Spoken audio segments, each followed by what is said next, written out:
बिस्मिल्लाहिर्रहमानिर्रहीम। अस्सलाम वालेकुम। कैसे हैं आप सब लोग? उम्मीद करती हूँ खैरियत से होंगे। Welcome to my channel Hadia's cooking corner. Video start करने से पहले अगर आपने मेरे चैनल को सब्सक्राइब नहीं करा तो काइंडली सब्सक्राइब कीजिए और बेल आइकन को हिट करना नहीं भूलिएगा ताकि जो भी मेरी न्यू रेसिपी है वो आपको फौरन मिल जाए, क्योंकि मैं आपके लिए लाने वाली हूँ बहुत ही मजे मजे की रेसिपीज। और आज की भी रेसिपी बहुत ही अच्छी है। गर्मी है जोरों पर और मैं आपको सिखाने वाली हूँ 2 अदद होममेड नेचुरल ड्रिंक्स। गर्मी के मौसम में ये ड्रिंक्स बहुत ही रिफ्रेशिंग रहती हैं और बहुत ही इजी मेथड है इनको तैयार करने का। सबसे पहले ड्रिंक जो है वो मैं आपको सिखाऊंगी फालसे का शरबत को हम कैसे बनाते हैं, उसको स्टोर करने का क्या तरीका होता है। यहाँ पर जो है तकरीबन मैंने आधा किलो के करीब फालसे ले लिए थे। इसमें जो थोड़ी बहुत जो टहनियाँ होती हैं वो हमने ऐसे चुन के अलग कर देनी है, साफ कर लेना है फालसों को अच्छी तरह से। फिर इसमें से थोड़े बहुत जो कच्चे फालसे हैं वो मैंने उठा के चुन के अलग कर लिए, क्योंकि हमारे घर में जो है मिट्ठू है और उसे कच्चे फालसे बहुत ही पसंद है। फालसों को अच्छी तरह से बीन कर उसको बस 2 पानी से मैंने अच्छी तरह से निकाला। इस तरह के स्ट्रेनर में डालकर जो है पानी ये है कि वो उसमें से निकल गया।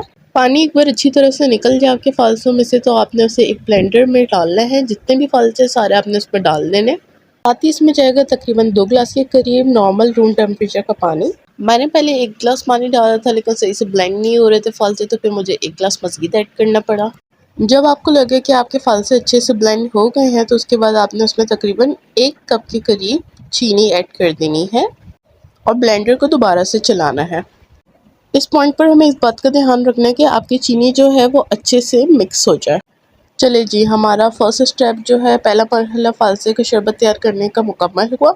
हमारे यहाँ जो है इस तरह का एक छोटा राइस स्ट्रेनर है, तो मैंने उसको एक पतीली पर रखकर और जितना फालसे का जो पल्प था वो इसमें डाल दिया। अब स्पैचुला की मदद से जो है मैं इसको स्ट्रेन कर रही हूँ जितना, ताकि इसका पल्प है वो नीचे चले जाए और सीड जो है वो ऊपर स्ट्रेनर में रह जाए। इस पॉइंट पे थोड़ा सा टाइम लगता है पर इतना भी टाइम नहीं लगता, लेकिन ये है कि इसके बाद के मज़े भी तो बहुत हैं। आपको घर बैठे जो है होम मेड फालसे का शरबत मिल रहा है, बच्चे भी खुश, मियाँ भी खुश, और क्या चाहिए। बस ये तकरीबन मेरे एंड पर है, अब आप देख सकते हैं। बस यहाँ पर जो है ये सारे सीड्स रहते हैं और ये मेरा फालसे का पल्प जो है वो पतीली में आ गया था। घर में जो है हमारा इस तरह का खाली जार रखा हुआ था, जितना भी पल्प था फालसे का वो सारा मैंने इसके अंदर डाल दिया। इसका शरबत कैसे बनाना है ये मैं आपको एंड में बताऊंगी। 2 से 3 दिन के लिए आप इसे फ्रिज में रख सकते हैं और अगर आपको लॉन्ग टर्म यूज़ करना है तो आप इसे फ्रीज़र में रखिए। वैसे मैं आपको यही मशवरा दूंगी कि आप इसे फ्रीज़र में रखिए, क्योंकि ये कुक हुआ नहीं होता है। मैंने भी इसे फ्रीज़र में ही स्टोर किया था तो तकरीबन 1 वीक मेरा आराम से चल गया था एक जार। सेकंड रेसिपी जो मैं आपसे शरबत की शेयर करने वाली हूँ वो है कैरी का शरबत, जिसे पन्ना भी कहा जाता है। बहुत ही ज़्यादा फ़ायदे हैं, गर्मी के लिए बहुत ही अच्छा होता है, ख़ास तौर पे हीट स्ट्रोक के लिए। आप इसे पिएं, घर में सबको पिलाएं बना के और दुआएं समेटिए।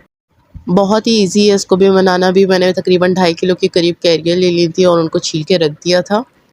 रख इसलिए दिया था क्योंकि मेरी तबीयत जो है वो थोड़ी नासाज चल रही है, तबीयत सही नहीं है बिल्कुल भी, तो मैं थोड़ा किस्तों में ही काम कर रही थी उन दिनों। सोचा तो यही था कि मई के स्टार्ट में ही वीडियो अपलोड कर देनी है मुझे, लेकिन तबीयत ने कुछ ऐसा धोखा दिया कि काम ही अधूरे रह गए। चलें जी, अब असल काम की तरफ आते हैं। कैरियाँ जो मैंने छिल कर रखी थी उसको फिर मैंने जो है इस तरह से काट पीट कर रख लिया था। जितनी भी गुठलियाँ थी उसकी अलग कर दी और लंबी लंबी मैंने काशें कर दी थी इनकी। देखिए जी, मेहनत के बगैर तो कभी भी आपको किसी चीज़ का फल नहीं मिलता, तो यहाँ पर थोड़ी-सी मेहनत तो आपको इसमें करनी होगी, यहाँ पर काटने-पीटने में, क्योंकि मुझे भी थोड़ी कोफ्त हो रही थी, लेकिन फिर मैंने कहा नहीं यार, गर्मी बहुत है और ये शरबत तो मैंने ज़्यादा क्वांटिटी में ही बनाकर स्टोर करना है, तो तभी मैंने 2.5 किलो कैरियाँ जो हैं वो छील कर काट-पीट के रखी। बस कुछ भी नहीं करना, क्योंकि इसके बाद का काम तो बहुत ही आसान है। आपने इस तरह से अपनी कैरियों को एज़ इट इज़ उठाकर एक पतीली में ट्रांसफ़र करना है और 2 कप के करीब पानी ऐड करना है, 2.5 कप के करीब चीनी ऐड करनी है और चूल्हा ऑन कर देना है। चीनी को किसी भी स्पून की मदद से आप पानी में मिक्स कर लीजिए और खौल आने का वेट कीजिए। तेज़ आंच पे जब खौल आ जाए तो आपने फ्लेम को थोड़ा कम कर देना है। मीडियम हीट पर जो है वो आप इसे कुक करेंगे यहाँ तक कि आपकी कैरी जो है वो गल जाए। 15 से 20 मिनट में जो है वो आपकी कैरी जो है आराम से गल जाएगी। वैसे भी आप किसी स्पून की मदद से चेक कर सकते हैं, इसका कलर भी चेंज हो जाता है। जब आपको लगे कि आपकी कैरी गल गई है तो आपने फ्लेम को बंद कर देना है और इसके थोड़ा ठंडा होने का वेट करना है। जब आपकी कैरी जो है वो ठंडी हो जाएगी, जो आपने पका के रखी हुई है, तो आपने उससे एज़ इट इज़ जो है उसे ब्लेंडर में शिफ्ट करना है और ब्लेंडर चला देना है, अच्छी तरह से ब्लेंड कर देना है। ब्लेंडर में जो है ये बिल्कुल स्मूथ हो जाएगा और ये आपको बिल्कुल भी स्ट्रेन करने की ज़रूरत नहीं पड़ेगी इसको। यहाँ पर मैं आपको इसकी कंसिस्टेंसी दिखा सकती हूँ कि कितनी थिक कंसिस्टेंसी है इसकी।